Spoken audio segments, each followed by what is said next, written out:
a determined man who recognized his destiny, his wealth, his purpose, and was willing to live and die for them all.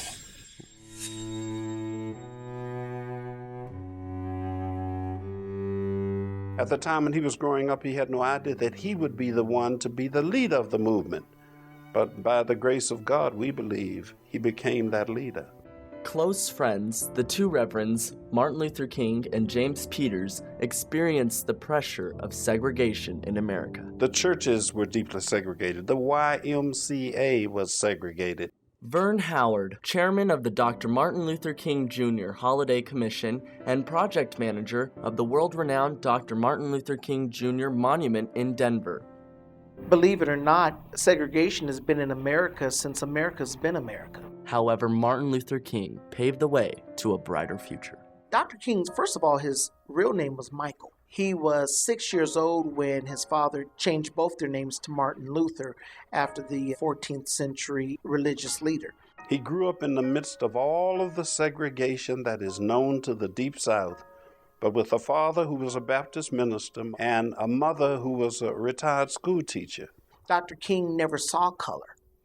It was something that was strange for him. His best friend was a Caucasian young man, and at the age of 10, while they were outside playing, the Caucasian's mother said, "Come in, you can no longer play with that," and she used the N-word. And the young man looked around and said, "This is not using the N-word." He says, "This is Martin." And she says, "He is still," and she used the N-word. That's when Dr. King said he first noticed the different colors of skin.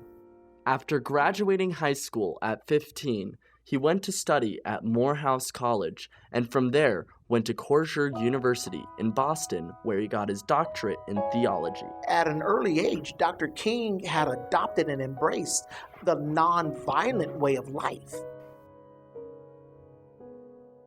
Martin taught us, and we all taught other people, that physical violence was neither moral or practical.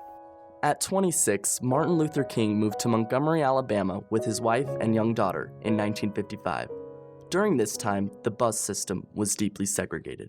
The black passengers would have to get on the bus in the front, pay their fare, exit the bus from the front, and get back on in the rear. They could not walk through the white section. Rosa Parks remained seated on a bus after being told by a white man to get up. She refused to do it and was subsequently arrested, and the community got together and organized the bus boycott, where people said if we can't serve and be treated fairly on the buses, then we won't ride them.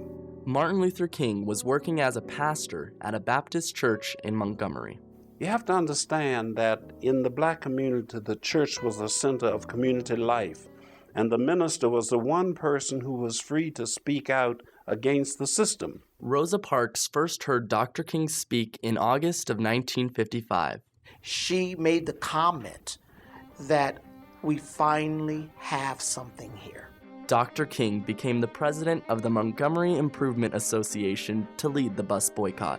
People got a chance to hear him speak and understand how well he articulated not only the problems of segregation, but the solutions.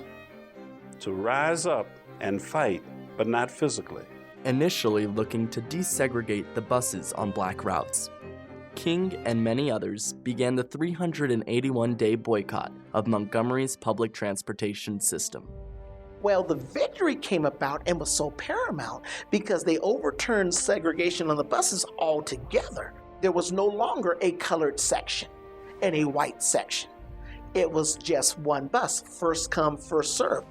King went on to serve as president of the Southern Christian Leadership Conference in 1957, which continued the nonviolent protests for equality throughout the South. People came to realize that this could happen anywhere, and it was a part of the whole picture of discrimination in the South. And so in Albany, Georgia, we had the first massive fill up the jail type of demonstrations. It got bigger when we came to Birmingham in 1963. I was there 5 different times. And many times we would just fill up the jail. They had laws in cities like Birmingham stopping people from parading without a license. The city refused to give the SCLC permission to march, yet they marched anyway. Martin, who was in the leadership of most of those marches, was arrested right away. I think he was arrested 32 different times. A group of white ministers wrote a letter to Dr. King while he was in jail, complaining about the fact that he was upsetting the city and it might cause violence, and he should urge his followers not to protest and not to march, that you're really making a lot of trouble in Birmingham. And Dr. King had written from the Birmingham jail, and he had said, "Injustice anywhere is a threat to justice everywhere." And through that quote, you will find that he was simply saying that if we do not take a stand now, then when? All the effort made in other cities led to the most famous demonstration of freedom in our nation's history. Washington, D.C., 1963. 240,000 people. At that time, the largest demonstration for freedom ever in this country. And as the afternoon wore on and people became more excited, down at the end was Martin Luther King Jr. giving that famous "I Have a Dream" speech. We must rise to the majestic heights of meeting physical force with soul force. It was immediately much more than just a speech that somebody gave down in Washington. We will be able to speed up that day when all of God's children, black men and white men, Jews and Gentiles, Protestants and Catholics, will be able to join hands and sing in the words of the old Negro spiritual, "Free at last, free at last, thank God Almighty." At the age of 35, on December 10th, 1964, Dr. King was awarded the Nobel Peace Prize. The Nobel Peace Prize has never been accepted in an atmosphere of people singing "We Shall Overcome" and being involved in that glory and honor of Martin being named the person in the world who had done the most for freedom, justice, and equality and peace. In February of 1968, Dr. King went to Memphis, Tennessee, to help lead 13,000 striking sanitation workers. All the garbage collectors were black, and all of them were very low paid, and some had gotten killed in improper equipment, and so there rose up a labor dispute there, and Martin came in to help them. Dr. King received over 200 death threats leading up to the trip to Memphis. And for the first time, these death threats had a recurring theme. It wasn't the wacko who's, "We're just gonna blow you up and kill you, we don't give a hoot or nothing." It wasn't that. This time they were organized. You can come to Memphis, but you're leaving one way, dead. You can come to Memphis, but you're leaving one way, feet first. You can come to Memphis, but you're leaving as a dead man. I just want to do God's will. And He's allowed me to go up to the mountain.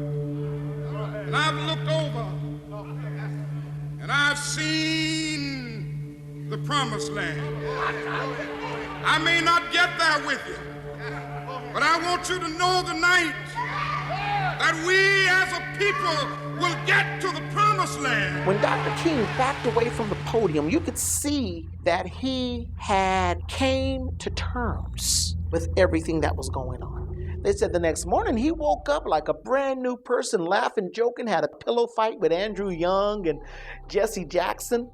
That morning at the Lorraine Motel, Martin Luther King and many other ministers were waiting for their ride. And Dr. King went out on the balcony and was talking to Jesse Jackson, who was down in the parking lot, when they heard the recoil of the rifle. And Martin was gone, shot down fighting for the rights of garbage collectors. What are we going to do?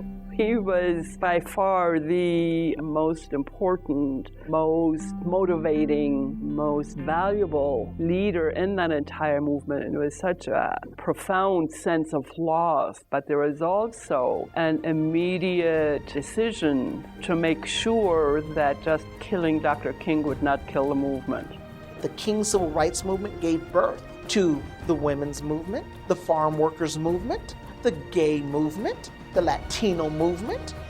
For it was Martin Luther King's hope, dream, and ultimately his soul force that made it possible for change to come about in America. A change that we still experience today.